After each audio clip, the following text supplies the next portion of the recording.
Strangely enough, we're going to talk about one of those great ladies. I just haven't found what passage she was found in the Bible, but I'm sure you've heard of her somewhere along the way. Her not her given name, but her name was, Tina Turner. I admire her for being a survivor. I admire her alive. She went through a lot and she survived, but really, it's not what I'm here to talk about today. The problem with Tina was she left this world last week, and she left the world with an unanswered question. So somebody needs to step up and answer the question. And she did it so passionately when she taught, when she sung about it. You could just hear the want in her voice. What's love got to do with it? What's love got to do with it? It's just a second-hand emotion. What's love got to do with it? Who needs love when a heart can be broken? Well, Tina, all you went through in life, there's an answer to your song. Love has everything to do with it. And if you don't grasp the love we're talking about, then let me do some explaining. I want you to consider something today.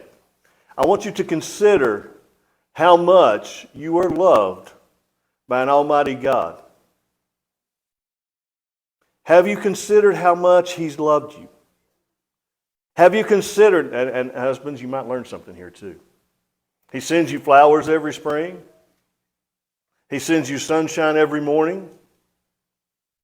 Whenever you want to talk, He listens. And He can live anywhere in the universe He created or above it.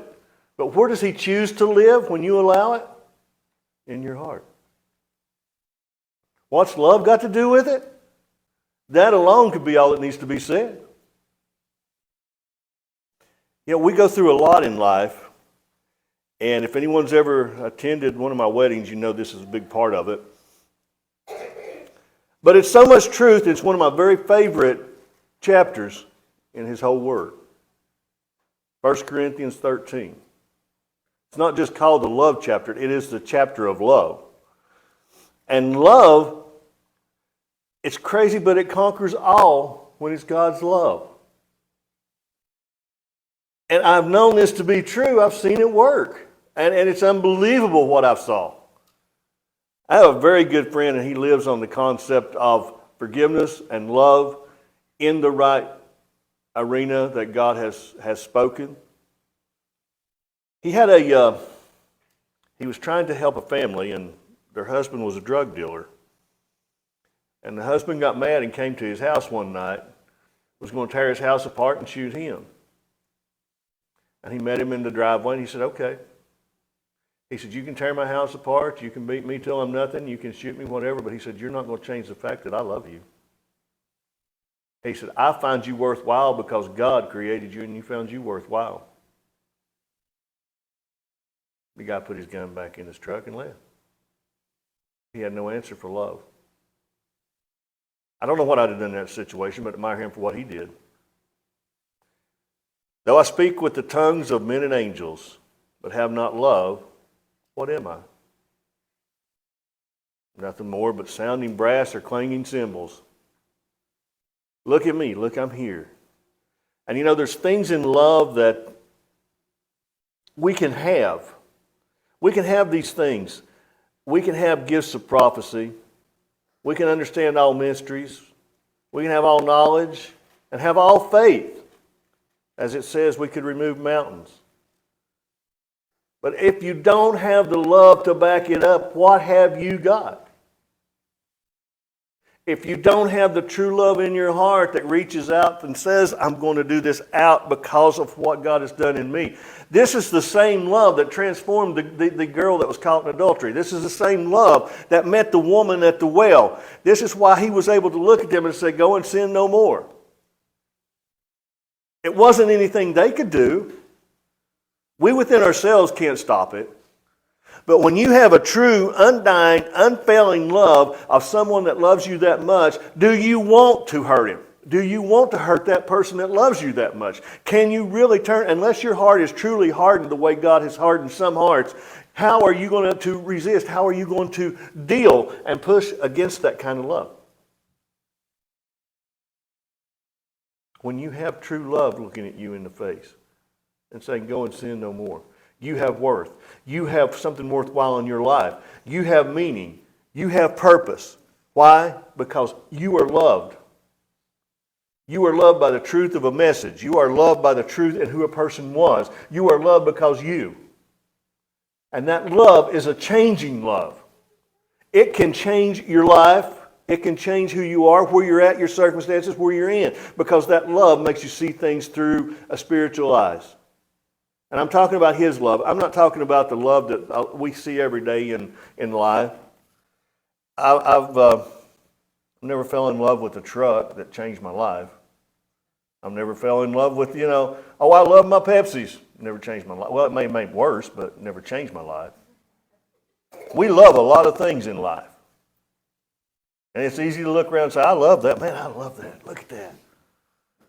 But I don't know, today's society, it's not going to surprise me one day if I see somebody step up and say, I want to marry my truck. If that's the kind of love you have for your truck, the problem I had with my truck, I believe it was more high maintenance than my wife is. So I believe I'll stick with her. Truth of the matter is, we love a lot of things in life, but I'm talking about a real changing life love that only comes from God, that can only change us to interact the way He gives it to us and works through us and not that of our own. What if I bestow all my goods to feed the poor? What if I give my body to be burned? What if I do all of this, but I don't have any love? What if I just do it? Why am I doing it? What's love got to do with it? An inundated question when you think of it that way. What's love got to do with it? I could see how you could ask that when it's the world's kind of love. We get hurt in love. Do you wonder why Jesus wept? Do you wonder why He looked out over His city? Do you wonder why He looked out over Jerusalem and cried, you kill your prophets. How long am I going to have to deal with this? Do you know that He feels because of that? And most of the time, anger comes out of hurt, which comes out because you love. Yes, it does cause hurt. Yes, I'm not going to sugarcoat it. Love is not just a beautiful society. Love is an active verb that's working in your life.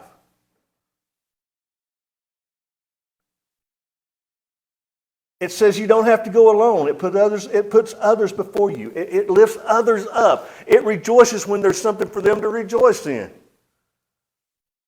How many have ever gotten jealous because your friend got a raise or promoted and you didn't? How many have been looked over and felt the hurt of that? How many have gone through these things in life? And I found it so much better when love started transforming me that I'm happy for them. If they get that promotion, if he gets promoted to staff sergeant before I do and he's been there less time, more power to him. Enjoy it. Support him. Love stands up for what's right. True love stands up for what is right in His eyes. Well, I don't know what's right anymore. Well, it's hard to know what's right in this day and time unless you do follow His love, unless you do follow His word. Because this society's changing around us and it's going more for evil than it is for good.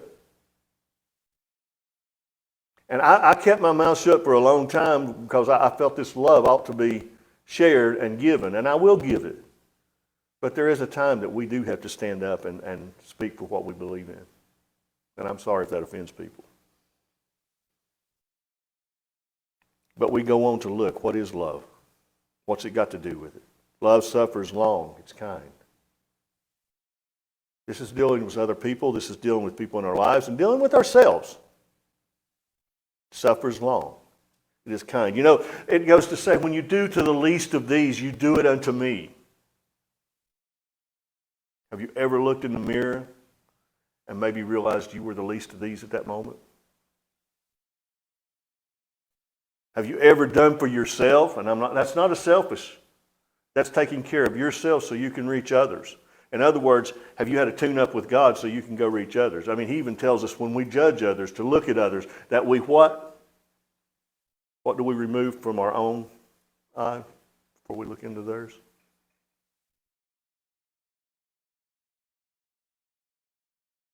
You've got to understand it. Do it all. You can't take away from the fact that God is love. He says so. His whole being is a true love, an open love. And it's an open love, and I've had it said, well, you know, you can't come to God unless you're cleaned up. No, truth of the matter is I've never taken a bath before taking a shower. God cleans me up. You come as you are. My invitation is open to come to God as you are, but I'm going to guarantee something. If God gets a hold of your heart, you may not stay where you are. There's your change. There's the love that transforms. He's not a dictator with a mighty hand that's going to smash you every time you turn around. What he is somebody's going to love you into change it. Thank God, you know. I'm glad I did, but I used to chew for 22 years. Love my loose leaf. 3 packs a day, finally. God loved her before we were married. She put up with that. She couldn't stand it, but she put up with it. And the reason she put up with it is she said, I knew that I couldn't change you. But she said, I knew if you realized that it bothered me, sooner or later you might want to change. And you know what? I haven't had one since 2001. That's the love I'm talking about. That's the kind of love that changes you. That's the kind of love that you reach for inside. That makes you to be the person in his light, in his shadow, walking in his glory. Because we are the one that shines his light, not our own. It suffers long. It's kind. Does not envy. Oh my gosh. Hey, I struggle with these all the time. Envy? Man, I'm going back to that truck thing. When I see a nice truck going down the road, I'm looking at it. And I'm like, wait a minute now. Wait a minute. Love does not parade itself. Look at me. I'm loving. Be like the teachers and the rabbis of old. Send people out to tell people you're going to give alms. Let them come and watch you. Look how I love. Look what I did. I did this. I did that. I don't want anybody. I don't care whether they know what I do or not. I really honestly can stand here and say that. Used to, it bothered me. If I do something for him, it's for him. Store up your treasures in heaven, where moth and rust cannot harm.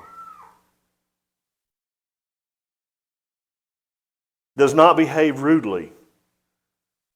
Does not seek its own, and it's not provoked. Anybody that thinks being a Christian is easy ought to try living it. It's not just a list of do's and don'ts that you checklist of the mornings. It's a lifestyle. It's a changed life. It's not something you can plan on doing. It's something he does for you. It thinks no evil. Wow. Does not rejoice in iniquity. There's a good one for today's time. I can't rejoice in a lot of stuff that's going on around us. It's not of him. But what does it do? Rejoices in truth. I remember the line from the movie where you can't handle the truth. And you know, there's a lot of truth some people can't. But his truth is worth it all. Understanding his truth is worth it all. We bear all things. We believe all things. We hope all things. We have to hope in this day and time. We have to have our faith and our hope in him. That he is still the one that's in control. And he's the one behind what's happening, and it's going to orchestrate the way he wants it done. And it's going to happen the way he wants it done. When it comes down, I've been asked a lot of times, and it's fine, I've got my beliefs about the rapture or about, you know, the tribulation and all that. You know what I really believe? I'm not necessarily a pre, post, or mid. I'm a God trib. Because it don't matter what I stand here and tell you I believe, he's going to do it the way he wants it done. No matter what I think. That's how I feel about it.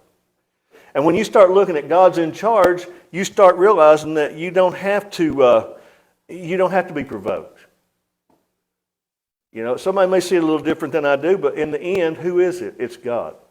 He's going to do what he's going to do the way he wants it done. And that's okay with me. Where is heaven? I mentioned this before. Somebody asks you, where's heaven? Go ahead. Well, yeah, that's okay. That's up there. Now I'm going to tell you the Malone belief of heaven. Wherever Jesus is. If it's up there, that's fine. I'm all for that. If it's down at McDonald's and he's there and I'm there with him, it's okay with me. Wherever Jesus is going to be heaven to me. I'm not this great ivory tower theologian that can tell you all the answers. Because some things I just can't explain myself. I know what the Bible says. But it's hard for me to comprehend streets of gold and ivory towers and jasmine and jade and all that. And that's beautiful, and I know it is. Crystal River, and that's got to be the most beautiful thing you could ever see. And that's just the tip of the iceberg as we understand it. But what I understand is his love is heaven to me. Because I can understand what that does in my life. I'll understand the rest of it when I get there. And that's okay too. But what the change that his love has made. And this tells you what love is. And it goes to say, this is the oaths we take in marriage, this is what we do, this is what love is. It does not rejoice in iniquity, it rejoices in truth, bears all things, believes all things, hopes all things, endures all things. Can you make it through all things? Yes. Why does things work together for those who believe in him and love him? Because he is love and it endures all things. You can get through. Love never fails. His word. Where there are prophecies, they fail. Where there are tongues, they cease. Where there is knowledge, it vanishes. For we know in part and we prophesy in part. But when that which is perfect has come, then that which is in part will be done away. The perfectness of God manifests in us, but yet our body is still imperfect. He works within our spirit to make us into his likeness. No, we don't become little gods, all that, but we do become his children in his likeness. We are his image. We are to portray who he is in our humanness. All these things must fail and can fail, but love never fails. That's hard to grasp, but that's his love, not the way we always understand it. When I was a child, I spoke as a child. I understood as a child. I thought as a child. But when I became a man, I put away, and this is the true word here, I put away childish things. The understanding of the realness and the truth of him, the maturity that he brings in your life, the spiritualness that he allows your eyes to see through his, the things he can show you through his love and his transformation in your life can change your life. It alters the way you see things, the way you deal things, the way you walk in humanity. It's his love that transforms this in your life. It's understanding that you may be in a hard time. You may be going through a hard time, but the fact is he still loves you. He's not gone anywhere. If he's sitting in the middle of the room with the light on and you turn the light off, guess what? He's still sitting in the dark with you. He hasn't got up and left just because the light went on. That's his promise. That's his word. That's his love.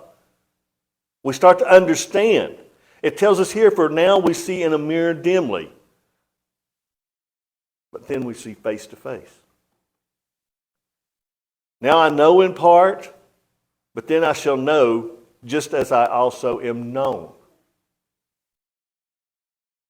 I will know you, I will know them, as I am known, and I am known through him. And he is the one that reflects through me. Not in my unworthiness. Because if I stand here before you today without any anointing, if I stand here without his love, passion, and concern to have the truth known, then I am nothing but a clanging gong who loves to hear myself speak. And personally, I don't even watch my own videos because I don't like to hear myself speak anymore. That's just the truth. It's hard for me to listen to myself. I'm like, you need to shut up, or you need to watch this. So I just don't do it. What do we do? Abide. Faith, hope, and love. Faith, hope, and love.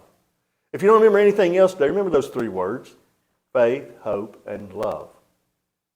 And what's the greatest? The greatest is love. We don't insist our own way. We're not irritable, resentful.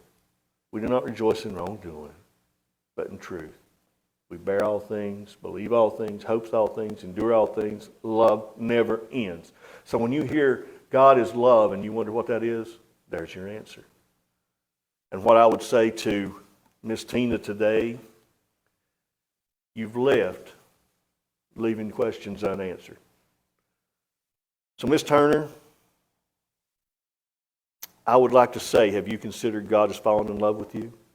He sent his flowers. He sends you sunshine. Whenever you want to talk, he listens. And he can live anywhere in this universe. But he chooses to live in your heart. I'll leave you with that question. Your answer.